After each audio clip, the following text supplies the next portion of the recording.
Let us complete the physical properties for group number 2. The name of group number 2, alkaline earth metal. Why they call it alkaline earth metal? Because they found these metals between the rocks on the earth, the rocks that are found in our earth.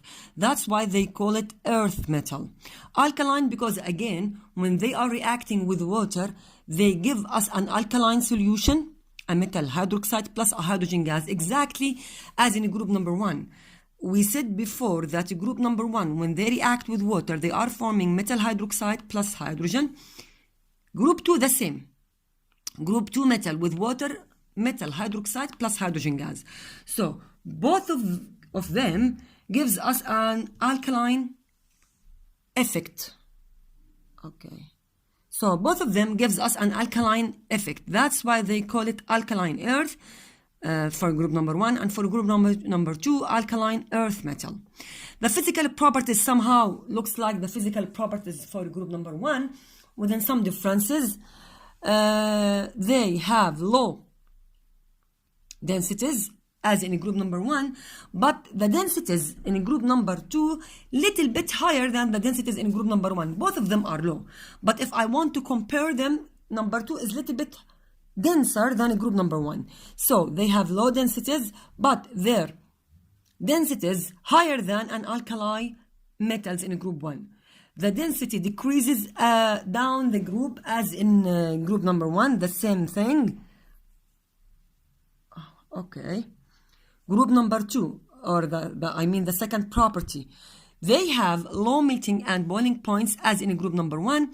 The melting and the boiling point decreases down the group as in group number 1. The melting and the boiling points decreases down the group. So if I start with beryllium, magnesium, calcium, strontium, barium, and radon, the melting point decreases as well as the boiling point as we go down.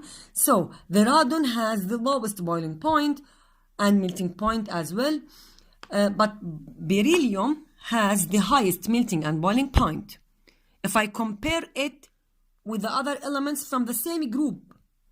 But for sure, if I want to compare beryllium with iron, for example, which is a transition element here, or this yellow block is a transition element. If I want to compare any element from group number 2 with iron, for example, of course, iron has much higher melting and boiling point than any element from group 1 and 2.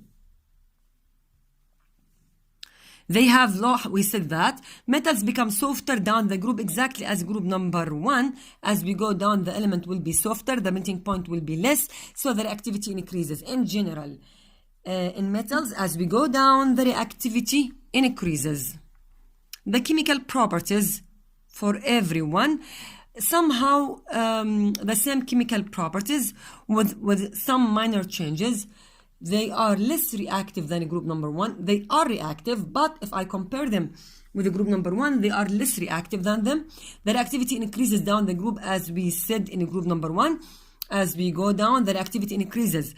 I'm talking so fast because we took this in the first semester in chapter 3.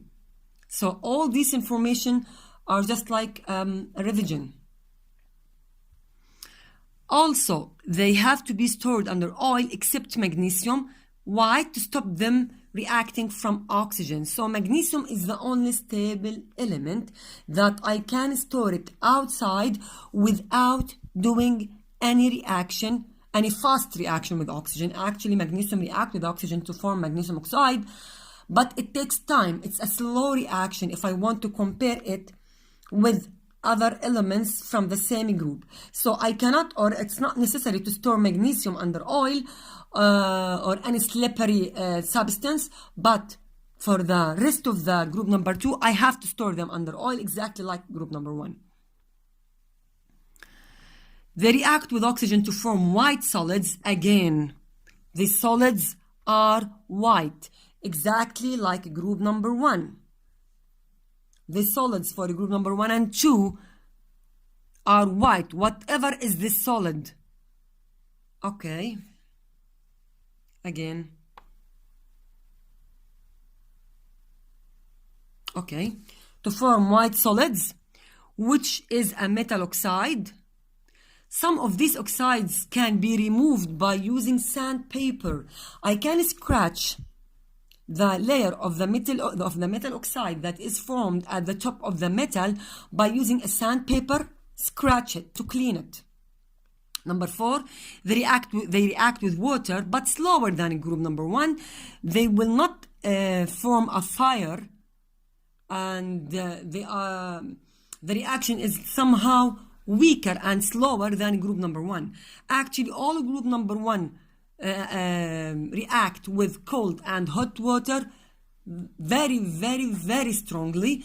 Some elements like rubidium or cesium, the scientists did not try the reaction, or don't try the reaction with these two elements with hot water, because the reaction with cold water is explosive reaction. What about cold water? What about hot water, I mean? For example, magnesium with cold water will give us magnesium oxide and H2 gas, and I can test for the presence of H2 gas by using a light splint, as we took in the before 1 month, the first online class. A lighted splint, if it gives us a pop sound, this means that this gas is hydrogen. But if I try magnesium with steam, very hot water, I mean the temperature is 100, the product will be different. It will give us magnesium oxide. You must memorize them. And you took these two types of reactions in grade 8 and in chapter 5, by the way. This is a grade 8 book. Metal, this is chapter 5, page 140. Metal plus oxygen, metal oxide. Metal with water, metal hydroxide and hydrogen. And metal with steam, I mean hot water, metal oxide plus hydrogen. So you have taken these rules from grade 8. They are not new rules. So again, magnesium with steam gives us magnesium oxide plus hydrogen. Calcium, for example, with water will give us also calcium hydroxide with a hydrogen gas. But here, the difference that I cannot react calcium with steam or with cold water, with the hot water, because calcium is much reactive than magnesium, and the reaction may be an explosive reaction. These notes are very important. Group 2 metals show similar properties but not identical. What does this mean? This means that the reaction between magnesium and cold water and the reaction between calcium and cold water, both of them gives us magnesium or calcium hydroxides, a metal hydroxide plus hydrogen gas. But the strength of this reaction is different. That's why we said the properties are similar properties but not identical. They are not the same because the strength of the reaction is different down the group. That's why. Note 2, calcium hydroxide is more soluble than magnesium hydroxide in water. So, memorize it. Magnesium hydroxide as a base is more soluble than calcium hydroxide. So, an alkaline, okay.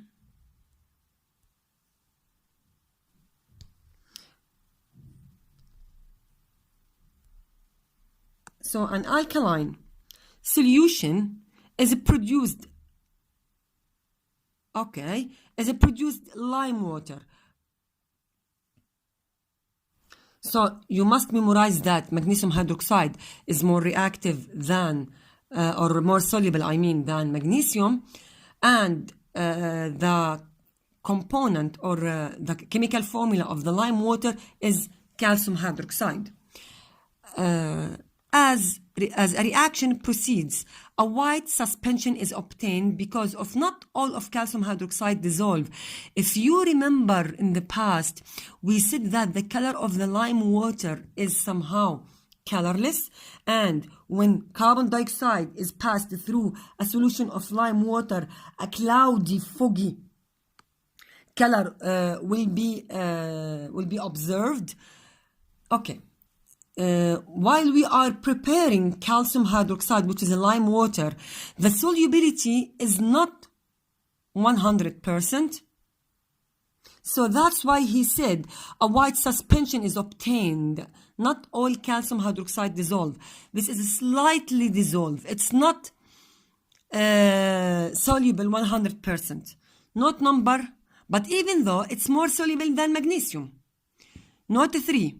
In general, in metals, as the size of the atom increases down the group, atoms lose their electrons easier, so they are more reactive. This means that as we go down the groups, the size of the metal will increase. I mean, beryllium is in period number 2, so it has 2 shells only. Magnesium has 3 shells. Calcium, 4 shells. It's in period number 4. Count 1, 2, 3, 4.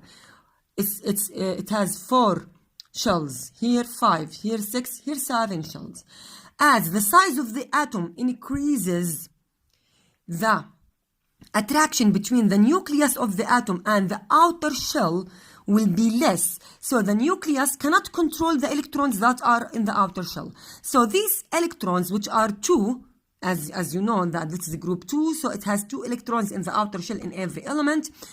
So these 2 electrons can be lost easier as we go down because the nucleus cannot control the electrons that are in the outer shell if the atom is very big in size. So the reactivity increases because the degree of losing electrons will increase.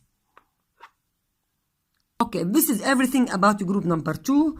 In the next video, we will talk about aluminum in group number, or the properties for group number 3, but we will concentrate on aluminum.